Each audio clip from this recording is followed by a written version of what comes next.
They are and all that they've accomplished, and we ask that you would bless them moving forward.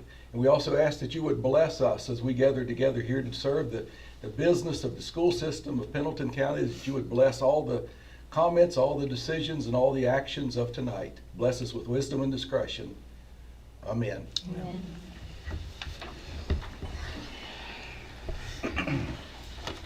And we don't have anybody signed up for public comment, so the next item that we have would be the student and staff recognition. We're going to start with recognizing our Golden Horseshoe winners, which would be Weston Boyer and Hannah Hefner. Please come up.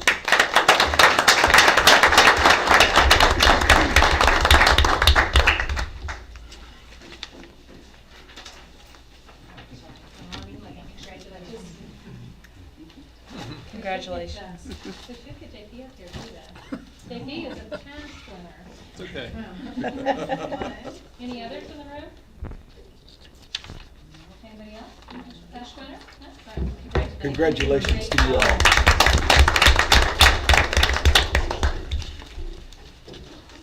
Okay. And next we're going to move on to our state social studies winner, Mr. Ross Panow, and he is going to present his project to us.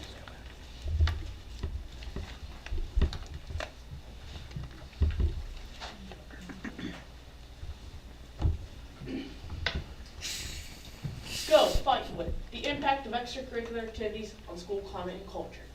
When there are budget cuts in schools, the first thing to usually be cut are extracurricular activities, which makes me sad because I enjoy participating on my school's golf team and singing in my school's choir. So I asked 4 main essential questions to see if extracurricular activities have an impact on the school's climate and culture. Question number 1, what do the terms school climate and culture mean? How do students participate in extracurricular activities, and what are the benefits? Does participating in extracurricular activities impact how a student views the climate and culture at their school? And do school teachers and staff see an impact on school climate and culture when students participate in extracurricular activities? Question 1, what did the term school climate and culture mean? Well, school climate is the right now feel or the vibe of the school, and the culture is the long-term personality of the school. And question number 2, how do students participate in extracurricular activities, and what are the benefits? Well, in the late 1800s, Yale and Harvard had started these extracurricular activities.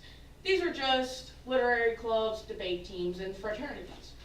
But then in 1903, New York City Public Schools Athletic League formed to give kids a chance to play organized sports in their school systems. And then after World War II, these high school sports became a big hit in most small towns as a way to bring communities together. But then in the 1950s and 60s, they had an expansion of these, adding clubs and music. And then in 1972, Title IX expanded the opportunities for girls to play in sports, which raised the amount of girls in sports by 2 million girls by 1978. And according to the National Federation of State High School Associations, during the school year of 2024 to 2025, over 8.2 million U.S. high school students participated in extracurricular activities. And this participation of these extracurricular activities have been proven to increase school attendance, increase academic achievement, increase socialization, and decrease risky behaviors. And according to the 2020 U.S. Census, 80 to 85% of 12 to 17-year-olds participated in at least one extracurricular activity each year. But I wanted to look further into this, especially in my region. So I came up with a research game plan to create a Google Form survey for our students and teachers. And I'll share the survey with the administrators and on social media. Then I'll review the answers to answer questions 3 and 4. And in total, I had gotten 151 responses, mostly from Pendleton County Middle High School. And one of the main things is question number 3, does participating in extracurricular activities impact how students views the climate and culture at their school? Well, the answer is yes, with 88.3% and 86.5%. And also, the survey shows that it helps them work harder with their academics and improves their behavior at their school, along with gives them a sense of feeling belonging at their school. And also improves their overall school experience combined aligned with these two factors. But what about the teachers? Do schools, teachers, and staff see an impact on school climate and culture when students participate in extracurricular activities? Well, the answer is yes, for both climate and culture at 91.1% and 89.1%. And teachers, seeing that this helps the students behave better, work harder with their academics, and gives them a sense of belonging at their school and overall improves their experience, they want to help facilitate these activities by hosting talent shows, which allows students to practice during the school day, so kids who are transportationally challenged don't have to go anywhere. And they also have student councils, which allow students to participate in something other than sports, and STEM clubs. In conclusion, extracurricular activities deeply impact the school climate and culture at their school by giving kids a sense of belonging at their school and overall improving their experience. And the teachers can tell and want to help facilitate these activities and give kids more activities, which is why extracurricular activities are a win for schools and need to be saved. Thank you. Do you have any questions? Great job. Good job. Good job putting it together, and you always do a good job with your presentation. Thank you for that. Thank you. Good job. Congratulations. Well done. Thank you. And you don't mind if people look at this after the meeting, correct? Oh, no. Because you have some things on the back you were going to tell us about, on the back side of the Well, board?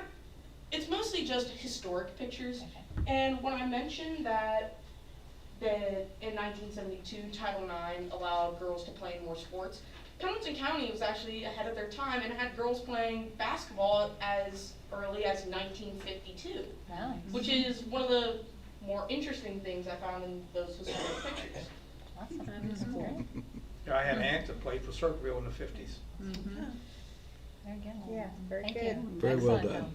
Thank you. Oh, thank you so And much. congratulations. Yeah. Thank you. Yes.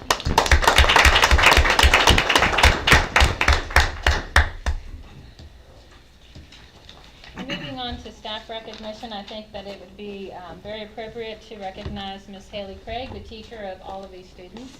She does an excellent job, and we want to thank her for all that she does.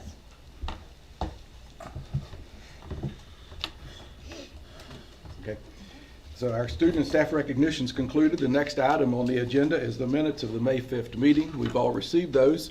Are there any corrections or objections to the minutes that we received, or do we have a motion to approve them as presented? So moved. A second? Second. We have a motion and a second to approve the minutes as presented. Any discussion on that? If there is none, then all in favor of approving the minutes as presented, please signify by saying aye. Aye. And opposed, no. Motion passes. The minutes are approved. Now we move down to personnel. Resignations and retirements, we have two. Wesley Fletcher, VOTEC bus operator, effective 5/28/2026, and Tanya Worley, parent coordinator at Franklin Elementary School, effective 5/29/2026. You recommend I do recommend these resignations as presented. our superintendent's recommending the resignations as presented. Do we have a motion? So moved. And a second? Second. We have a motion and a second to approve the resignations as presented. Any discussion or any questions? Then all in favor of approval, please signify by saying aye. Aye. And opposed, no. Motion passes. We've accepted the resignations. Employment of personnel, we have Tricia Nicely, itinerant aide with autism and CPI certification at Franklin Elementary School. And we have Adam Ruddle, school bus operator for bus 6515. You have my recommendation to approve the employment of these personnel as presented. Our superintendent's recommending approval of employment of the personnel as presented. Do we have a motion? So moved. Second. We have a motion and a second. Any discussion or any questions? Then all in favor of approval, please signify by saying aye. Aye. And opposed, no. Motion passes. They are approved. We have no contracts and no non-paid coaches, but we have we have one volunteer at Pendleton County High School, volunteer Jerry Smith, and Pendleton County High School Jerry Smith as a chaperone. And you have my recommendation to approve Jerry Smith as a volunteer and a chaperone for Pendleton County Middle High School. Our superintendent's recommending the approval of Jerry Smith as a volunteer and chaperone for Pendleton County Middle High. Do we have a motion? So moved. Second. We have a motion and a second. Any discussion or any questions? If there are none, then all in favor of approval, please signify by saying aye. Aye. And opposed, no. Motion passes. He is approved. No leave of absence. No leaves of absence, so that finishes us up under personnel, and we will move to finance. All right, so the budget hearing, I'll move into details on the budget as well. So if anybody would like to speak regarding the budget, this will be a time for anyone to do so. I will certainly start explaining the budget as we go into it. So the first page is called Budget Summary 26-27. I'll hit some of the highlights that have been referred to in some of the prior meetings and memos. Fund 11, which is our general current expense fund, our main, the state revenues, the county taxes that go into that, the insurance, retirement, it's $18,456,000 and $10. Revenues and expenditures, a balanced budget. A year ago, we submitted $18,174,407. A couple notes: we don't have any bus replacement expenditures in this particular budget, as we've purchased several in the past couple of years, least purchased. There's no bus replacement money in there. I've looked at a couple other areas that we had a couple excess funds in before and trimmed those back. So it's a very full budget. It's a balanced budget, and if you factor out the fact that pay raises and insurance and retirement totaled about $450,000, a 3% raise, it's actually a slight reduction. So about $450,000 was salaries and benefits. So it's increasing not quite $300,000 to $18,456,010. Fund 41, and it does reflect a couple personnel adjustments that have been made. Fund 41, which is Permanent Improvement Fund, $50,000. So Mr. Hedrick was superintendent. Back during COVID, we had some excess funds. He started mentioning that we would start putting some aside into a permanent improvement fund. So this upcoming is going to be about the 7th year of putting $50,000 a year, called Fund 41 in our accounting record. So we will have $300,000 at the end of this year, and about $350,000 going into FY27. It's not required to have that done. We've been setting it aside.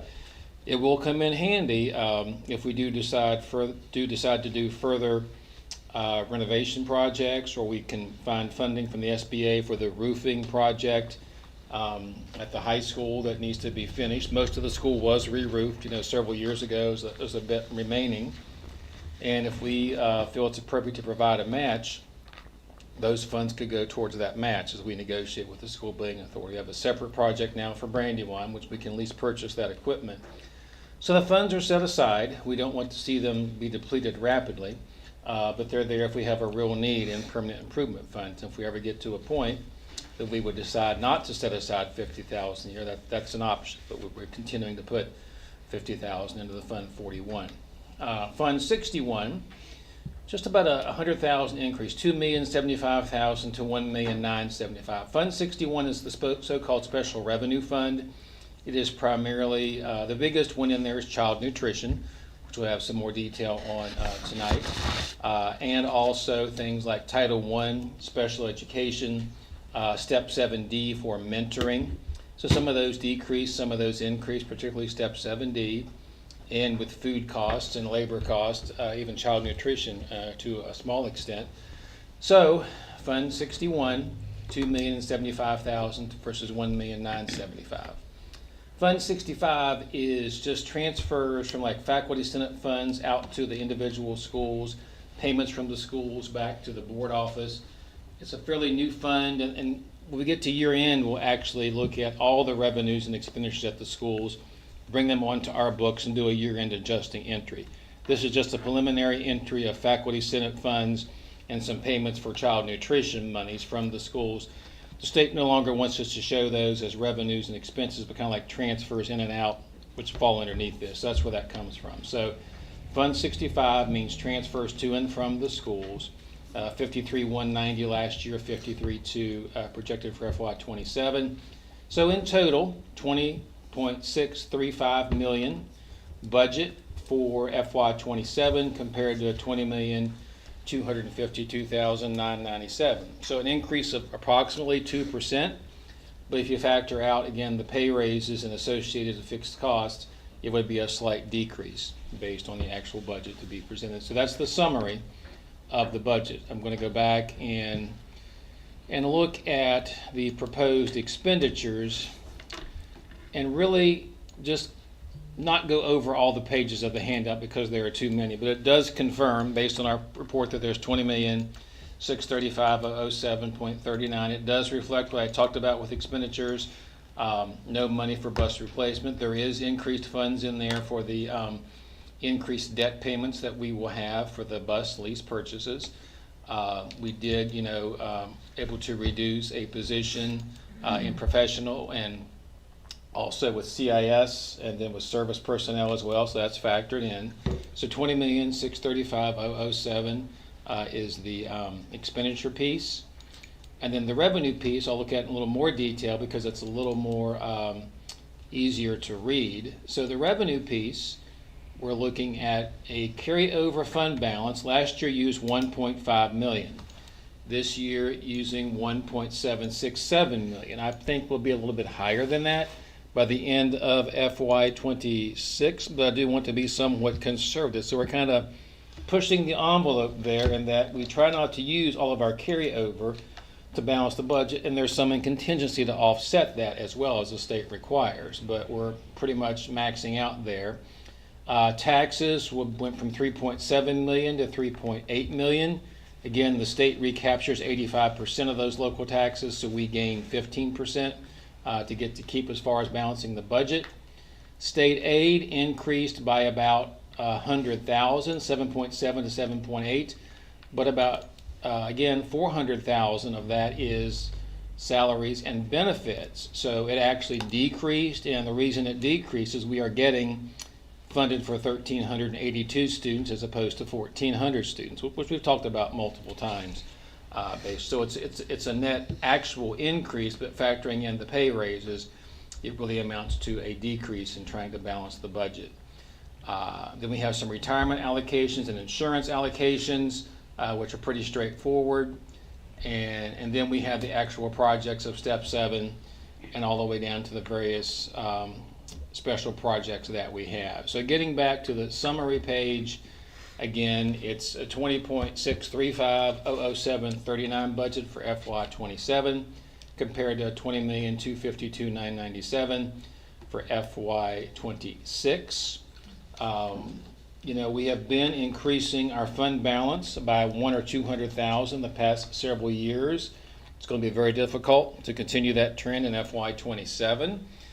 We're going to give it a shot, but it's going to be, a tight year. We know that going in. I don't see anything drastic happening as far as decreasing it. We could see a slight decrease, depending on how everything goes, and knowing that we're facing that challenge. And I couldn't be present at the last meeting, but we are going to be down about 50,000 in federal funds for FY27. So that likely means a position that has been paid out of federal funds in the past will be moved. It hasn't happened yet, to the general budget for FY27, which obviously we can absorb, but in the end, adding all those things up, it may cause our fund balance to decrease next year. And then as we get to the fall and winter and early spring, we'll have to have discussions continuing about revenues and expenses and what they look like and where we think we're going to stand for future years. So that's all I have as far as budget presentation goes. Unless you have any questions.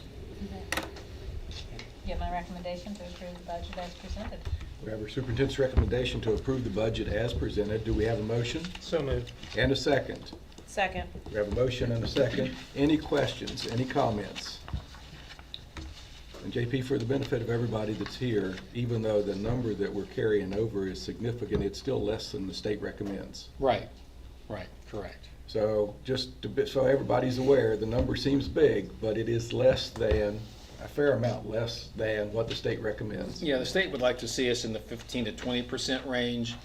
So if we, and that Fund 11 is the main one, so at 18.4 million Obviously they'd like to see us at probably closer to 2.5 or 3 million. And that's very conservative, but they want counties to be able to withstand financial uncertainty, particularly with what's happened in Hancock County and others. And so compared to our history of 10 years ago, 1.7 million is good. Out of 18 million total, that's maybe a month's worth of expenditure. So it's all relative, and it is still below what the state would like to see us have. Any additional questions or comments? Then all in favor of approving the $20,635,007.39 budget, please signify by saying aye. Aye. And opposed, no. Motion passes. The budget is approved. All right, so within that, we have the child nutrition budget, which the child nutrition director, Holly here, is going to speak about to an extent. So, you ready to go ahead? Sure. So if you take a look at the top, it talks about 170 days. So our typical school year is 180 days for our students. However, we factor about 170 days. That's due to our virtual learning days and then our built-in snow days that we have. So every day that we miss, that does affect our child nutrition expenses and revenue there. So I'm going to start right above. I'm going to scroll down just a little bit for me. Right above the first red box. And talk about the revenues that are coming in. So the first section is the breakfast revenue, $236,000. So that's the expected revenue or the projected revenue that's coming in for the breakfast program. Right underneath that is $407,000.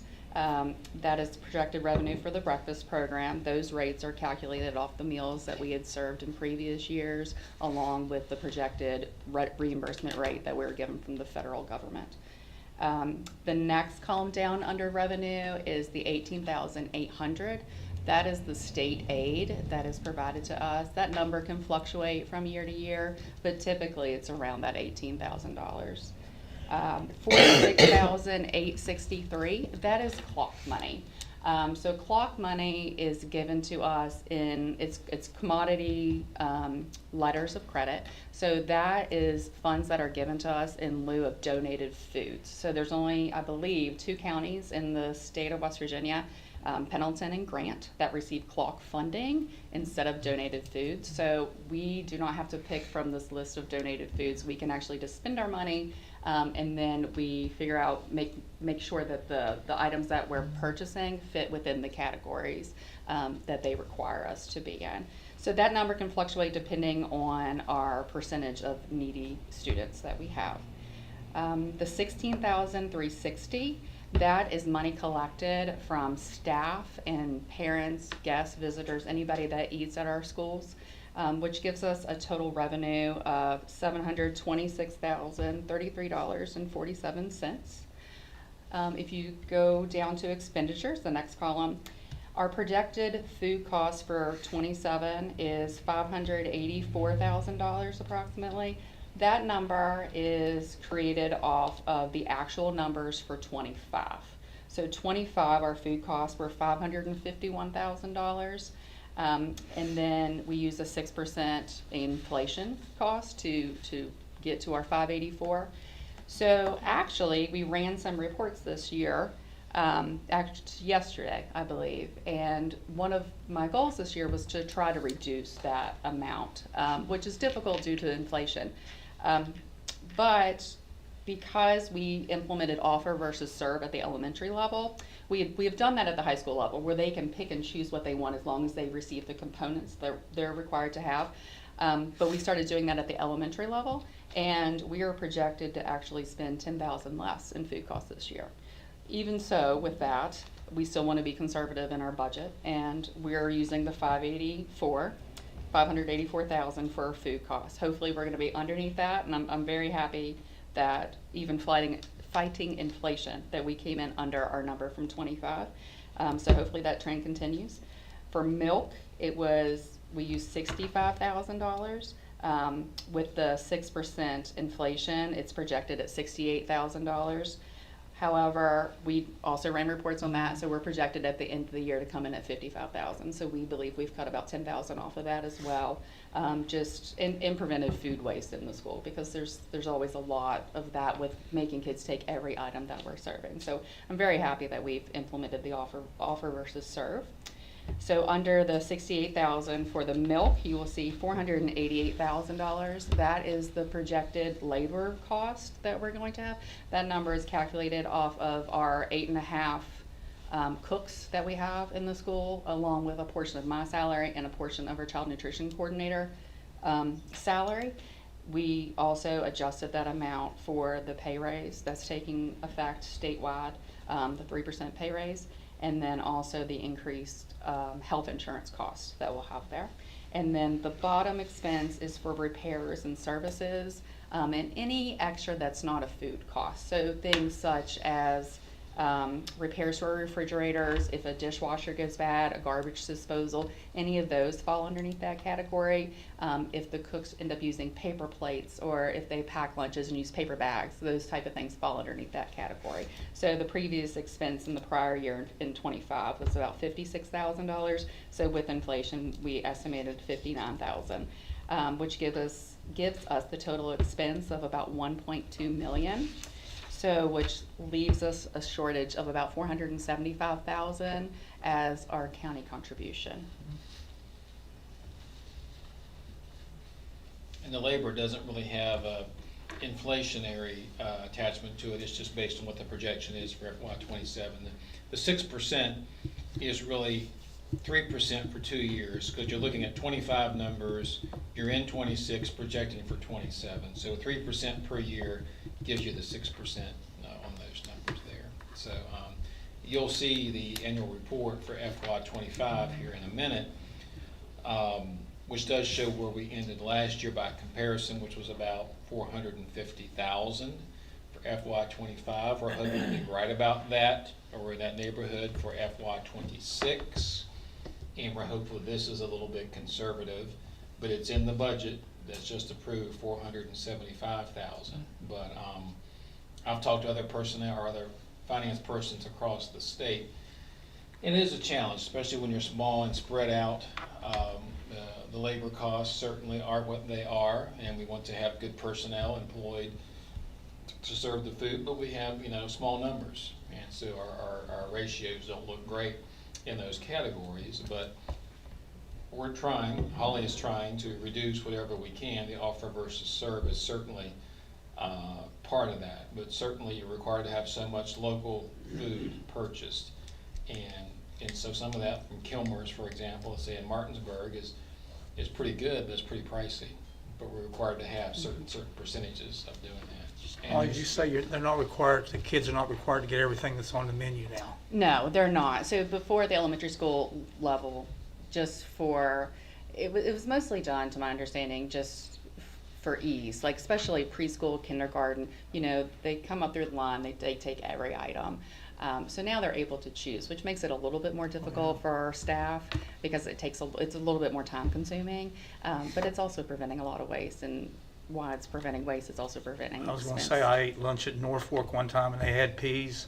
Yeah. And I don't know what grades come through, but I bet you Right. 90% of the kids dumped their peas. They didn't Right, like and peas. so it is It very was a waste, wasteful. yes. Yeah, and I actually talked to somebody at the State Department that's employed in the Child Nutrition Department, and they said the majority of the state is migrating to that. Well, good. Yeah, so I was very happy with it. What allowed us to do that? I mean, So apparently that's been an option for years, so it just hasn't been widely implemented, and I think because a lot of places around the state are seeing such high county contributions, that more and more counties are deciding to turn to that route, yeah.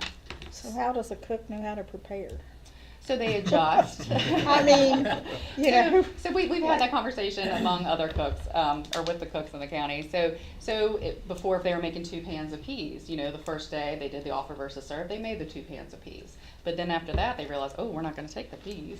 So then they just started cutting back to 1 pan of peas, and then sometimes a half a pan of peas. So it just, they just keep on adjusting. So Mrs. it's- Robinson is here. Is that working pretty good, Mrs. Robinson? Yeah, Great. we were worried in the beginning, but the kids really picked up fine, and they did better than we did. Everyone's panicking to make sure they have everything on their And there are components that they have to have, so they would have. Yeah, there's it some they for have to. Right, vegetable, they so- have to. So, I mean, they have to, as long as they meet their components, then we can claim it as a reimbursable meal, Right, so. right. I just remember volunteering at Brandywine once, and they had to have certain portion. That was the rule. Yeah, they still have to have. And like I a cer- dumped more in that trash can than they ate. Yeah, and then they implemented the share table initiative a couple of Yeah. years ago, so that way they could put those, if you would ever, I mean, I'm sure you've been in the schools, but they would have the share table and it would sometimes be overflowing of milk. And so Yeah. milk has become very expensive over the past couple of years, so I was very glad to be able to go into the schools and say, hey, like, they don't have to take the milk if they don't wanna take the milk, so. It just seemed weird to me that you're serving kindergartens the same amount as sixth graders. I understand. And I threw it all away. Yeah, I don't throw food away. right, So, I sorry. understand. Made me hard to work there. Yeah, I don't like it either. Thank you, Okay, Emily. I just wondered. Yeah. So this is information, it doesn't really need a separate approval, it is part of the approved part of the budget that was just approved, but it is information, and again, it's hard to chase the inflationary costs of different factors there. And again, the snow days, while it's great for the kids to stay home, you know, you're missing revenue of several $1,000s every time there's a snow day. And some of those costs, the food costs aren't sunk, but the labor costs are certainly sunk costs, whether we're in school or not, based on that. Good for attendance rates. Good for attendance rates. Right. So this kind of leads into a bit on item D, proposed increase in meal prices. Now, our students do eat free, it's the EP program, and that still seems to be financially, done some calculations to make sense still to do that, given the reimbursements that we are receiving from the federal government. So I'll go ahead and, you want to go ahead, Holly, on, so this is, Sure. this, first of all, this is the annual report for 6/30-25. So the last fiscal year ended, it's like a synopsis summary of the whole year. Right, so I'm not gonna go over it super detailed. If you have questions, I obviously will answer those, but our sponsor contribution was $453,000 this particular year. Up top, I believe it, over to the, well, that will work, that's fine. So what this form does is it takes your revenue and expenses, your actual revenue that you receive for the year, your expenses that you spent on every item for that year, and it does a calculation and comes up with a cost per meal. So we are currently charging our staff $4 for a breakfast, staff or any visitors, sorry. $4 for a breakfast and $5 for a lunch. So I'm unaware of when those numbers have been adjusted. It's been several years to my understanding, maybe 10 plus, but we could verify that if needed. So what it costs for us to make a breakfast is $5.19, and then what it costs for our lunch is $6.92, and we are only charging $4 and $5. So me and Mrs. Hevener have spoken, and we had discussed a breakfast price of $5 and a lunch price of $6.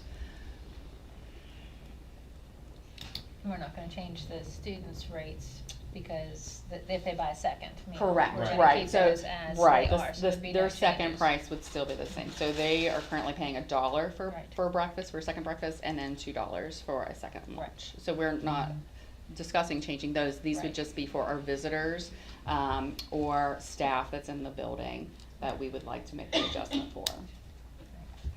And you have my recommendation to approve the increase in the meal prices as presented. Our superintendent's recommending that we approve the change to the increase in meal prices to $5 and $6 for breakfast and lunch for the visitors and staff. Do we have a motion? It still is. So moved. Do we have a second? Second. Yeah, we have a motion and a second. Any discussion or any questions? How many do you usually serve in a year's time, roughly? Meals, like breakfast and for For staff? like all students or for staff? No, staff and visitors. So, hold on 1 second. It is Budget model. on the budget model. So our projected revenue was $16,000, and if we go up and look at the breakdown of that $16,000, adult paid lunches, we don't really sell a lot of breakfast, was 3,272, and that number was taken directly from the 25 numbers. Mhm. Just curious, thank you. Any additional questions? Then all in favor of the approval of the breakfast cost at $5 and the lunch cost at $6, that increase to that, please signify by saying aye. And opposed, no. Motion passes. Treasurer's report for April 30th of 2026. Again, this is just a cash position, so it isn't, but it is indicative of how we're doing during the year as well. The prior month ending balance for March was $2,523,063.36.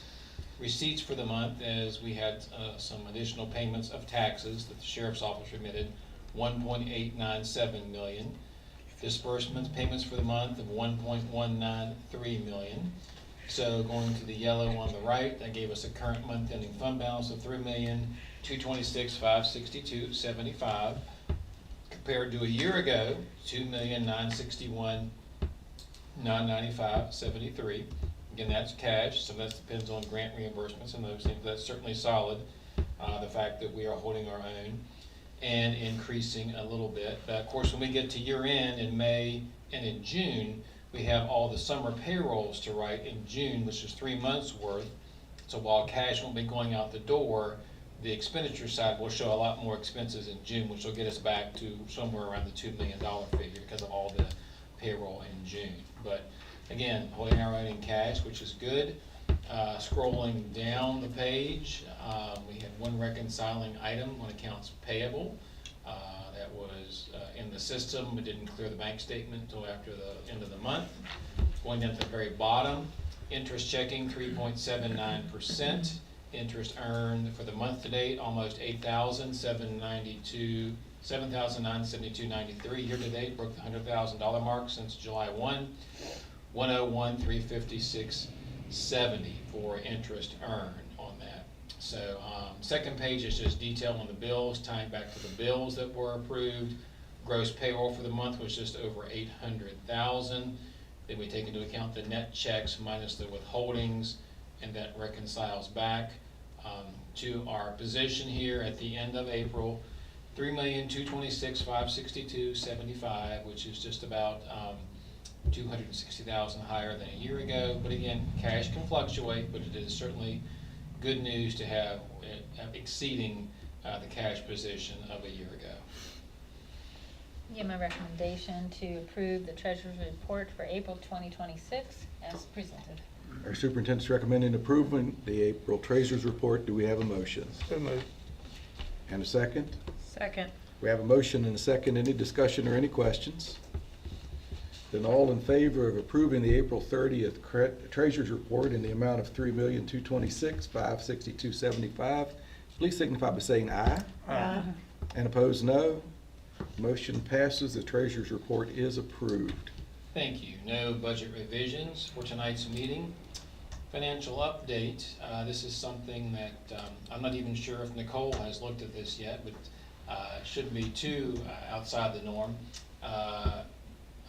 Holly and Christy were working on this form, which this is a new form that the state is requiring counties. Again, a lot more scrutiny on counties, so they're asking counties to give this in here by the end of May, so when budgets are submitted, they can look at where counties were. Every fall we submit a certified list, a listing of all employees, and they want to see, have counties made any adjustments in personnel since the certified list in the fall, or are they planning to make some for FY27, and may that be reflected in their budget or not? Probably a good thing by the state to do that.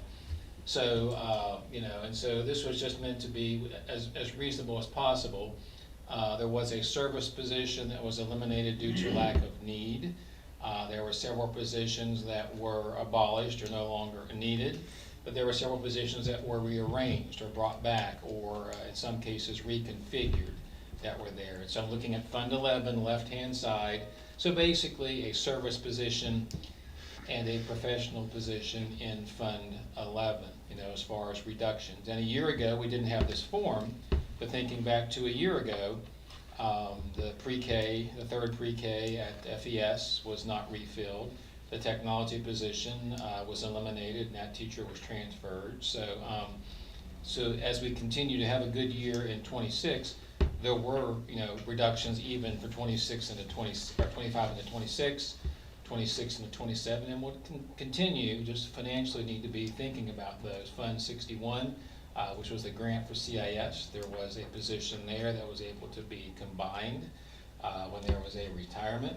So that was a savings there. Now again, it's not on this chart because it really hasn't happened yet, but we're going to take a step in the opposite direction with the fact that Title I for FY '27 it looks to be about 50,000 less. So that position is going to be no longer paid out of grant funds, even though we're not hiring anybody new. It's kind of like we are, because that expense will transfer over to the fund revenue expense there. So what gets reported to the state is what we have right now. So we're showing, so when I submit the budget to the state, they look at numbers of personnel, we can show we're taking action, my FTE numbers will add up, and then across the state, they'll be looking at this among various districts to see if they're down 100 students, for example, are they taking personnel action, and does our budget reflect accurate numbers? Or otherwise they just know a county submits a balanced budget, they have no way of knowing unless something like this, what action a county has actually taken, unless they're told. So I think it will help them on that. So that's just FYI, kind of some extra additional work that the state is asking us to do. It probably will be a good thing if persons, the superintendent and personnel and finance can all work together to prepare these and can look at them, and then as you go through future years, maybe can use it as a guide as to what's been added or subtracted, and then how do we stand based upon all the priorities of needs that we want to have based on that. So that's all I have under financial update. Unless you have any questions, that's all I have for finance tonight. Any questions under finance?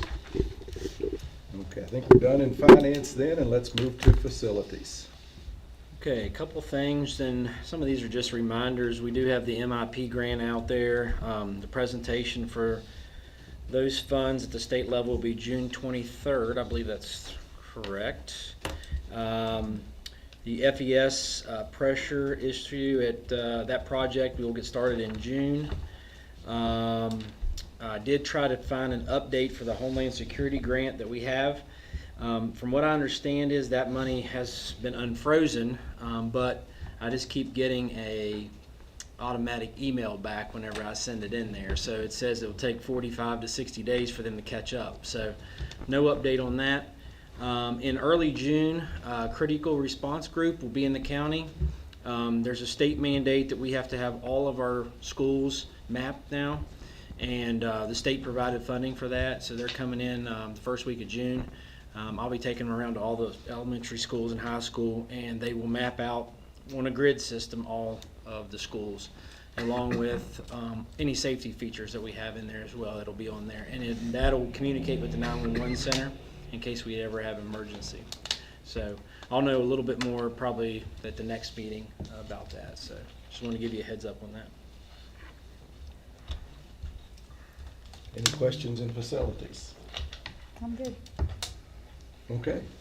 We'll say that facilities done and move to old business, the 2026-7 board meeting schedule. We just need to approve that. Yes. It was presented at the last meeting, and we have it again, and You have my recommendation to approve the schedule for next year's, starting July 6th, 2026, board meetings as presented. our superintendent's recommending approval of the schedule as was presented at the last meeting and today. Do we have a motion? So moved. And a second? Second. We have a motion and a second. Any discussion or any questions? Then all in favor of approving the board meeting schedule as presented, please signify by saying aye. Aye. And opposed, no. Motion passes. The meeting schedule is approved. Finishes us up under old business, and we move to new business, and the first thing we have is an MOU with educational consulting teams. Yes, that is the M3T grant that has been awarded to Pendleton County Middle High School. to create collaboration between the math teachers. And they will have some PD and different various things. So we asked to apply for that grant several board meetings ago, and that's the information relating to that grant.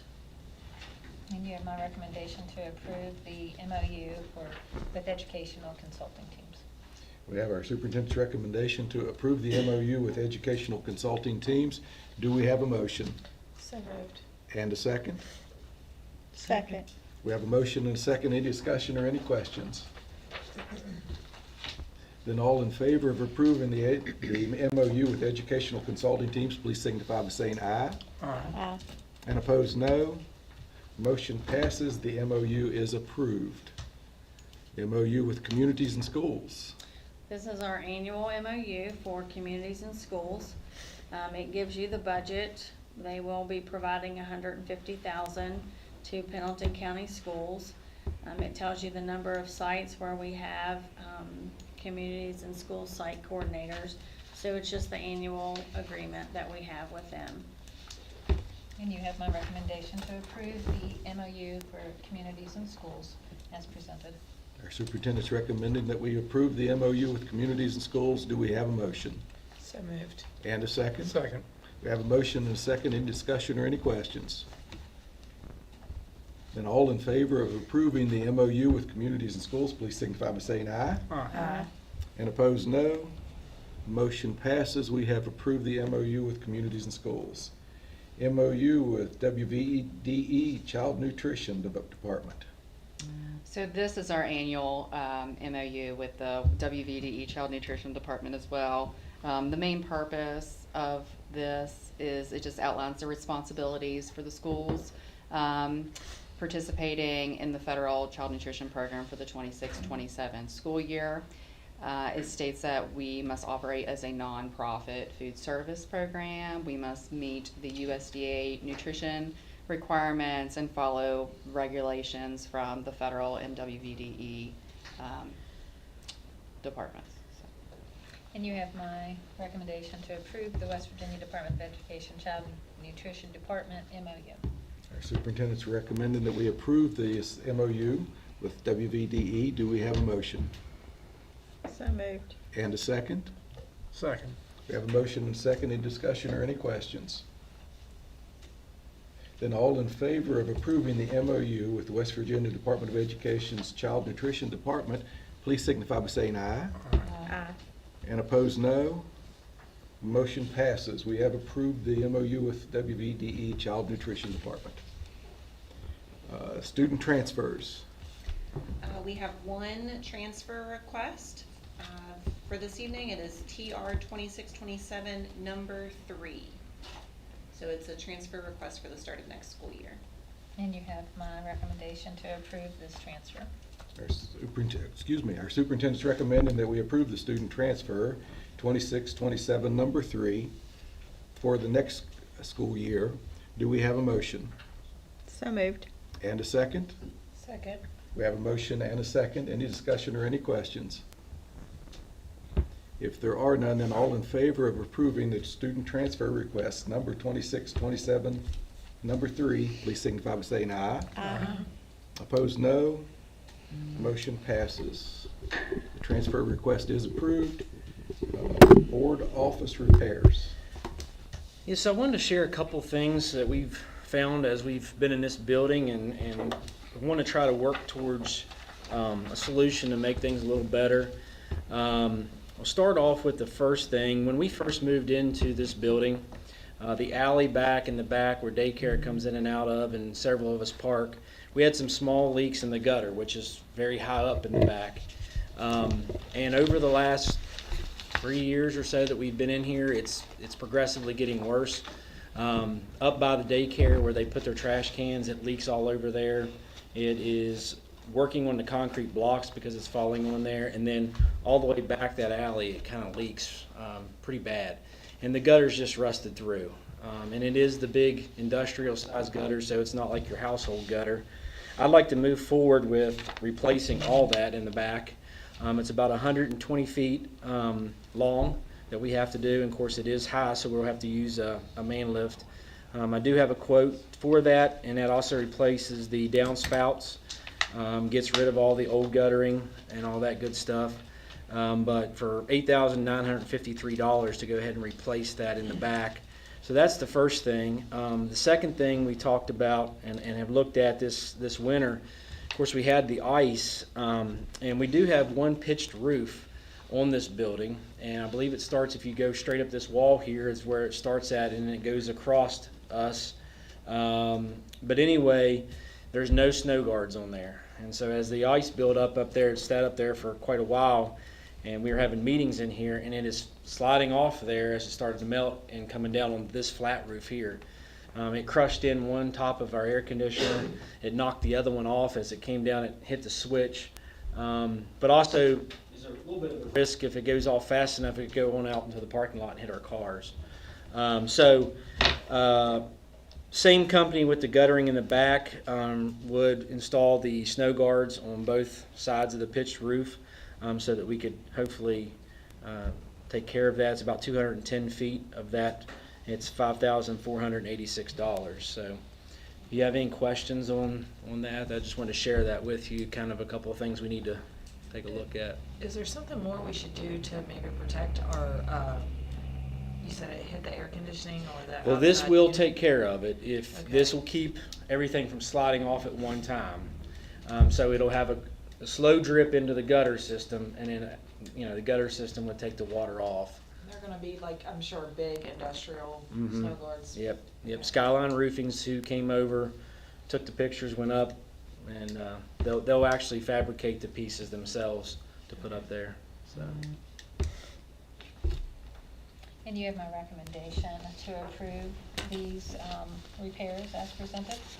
So our superintendent's recommending that we approve the board office repairs as presented. Do we have a motion?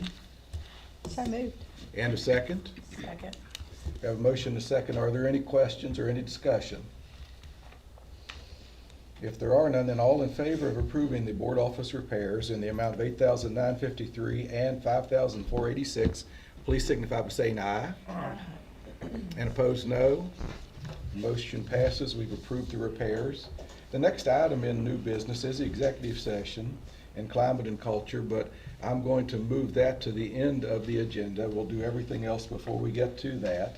So let's go ahead and go down to other. So the first thing we have is the 9-month attendance report. Yes, so, these are the numbers we like to see more so than the last couple of times that we've viewed it during illnesses.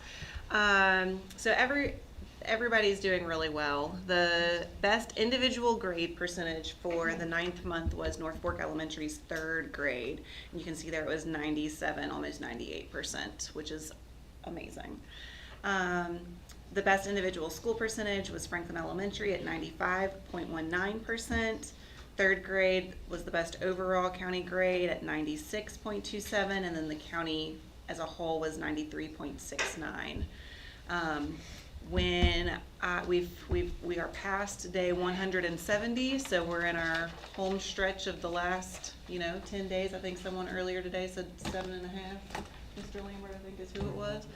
So we are almost there, and whenever I've been tracking just daily attendance for the last couple of weeks, it's looking really great. And I know a big portion of that has to do with testing. We've been testing in the county for the last couple of weeks, and so kids are showing up and doing their end of the year testing.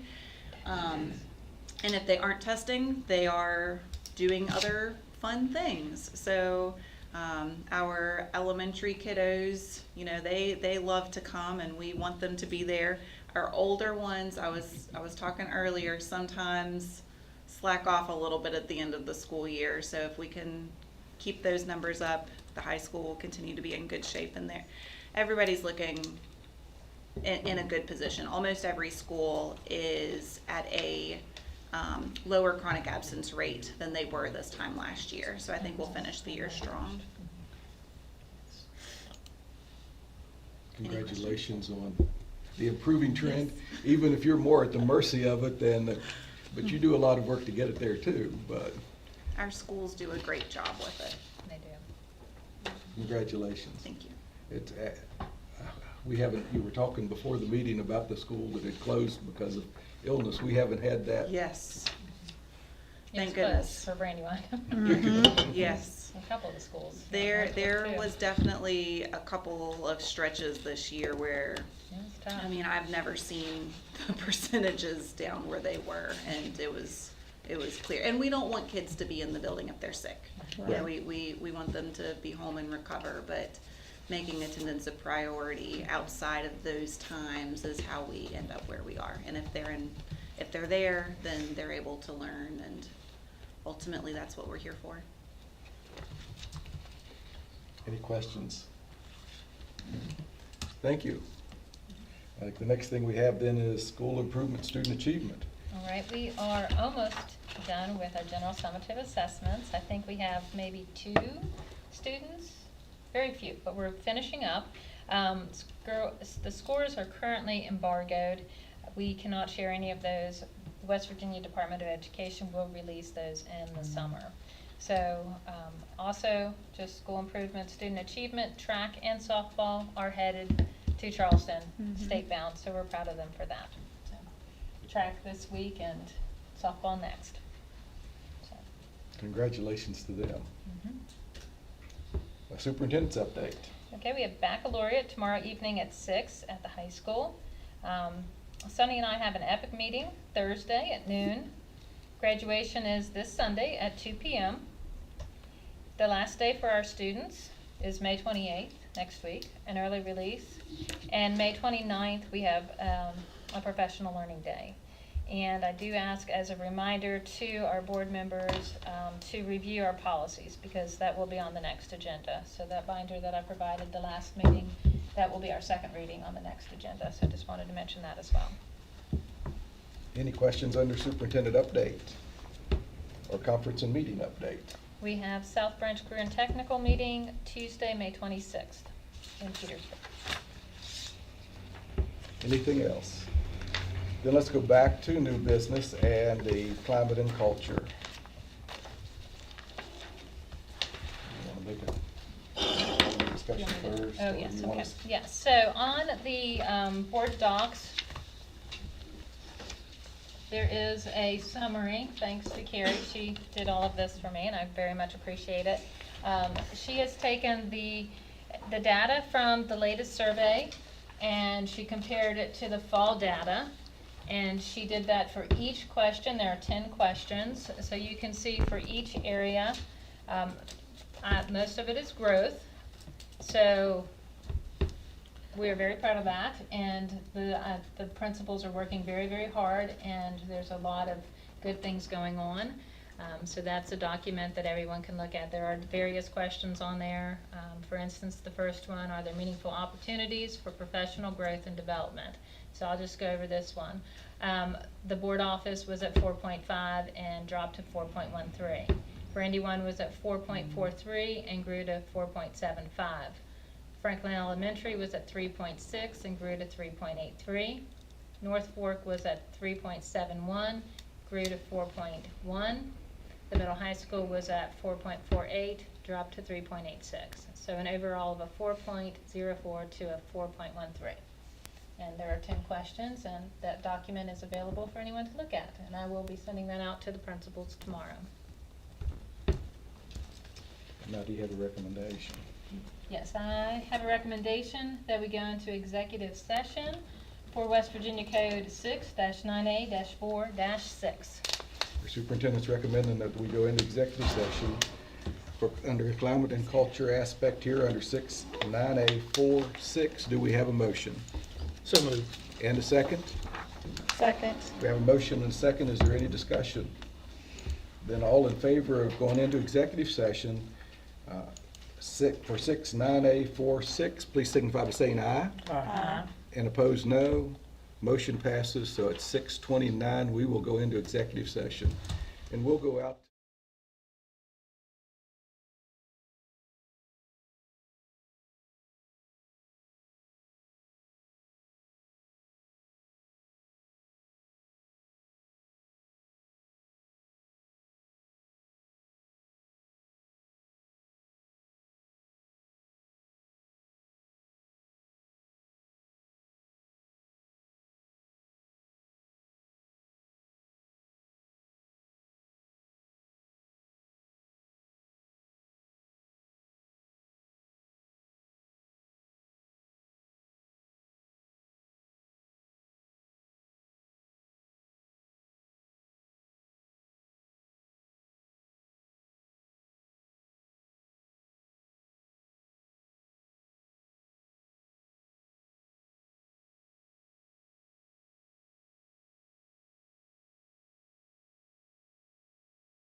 Okay. I will accept a motion to come out of executive session. So moved. And a second? Second. We have a motion and a second to come out of executive session. All those in favor signify by saying aye. Aye. And opposed, no. The motion passes, so at 7:09, we come out of executive session with no action taken. And now I will accept a motion. Our next meeting will be on June the 2nd, and it will be here in this building at 5:30. And I'll accept a motion to adjourn. So moved. And a second? Second. We have a motion and a second. Any discussion on that? All in favor of adjourning, please signify by saying aye. Aye. Opposed, no. Motion passes. We are adjourned. Thank you very much, everybody.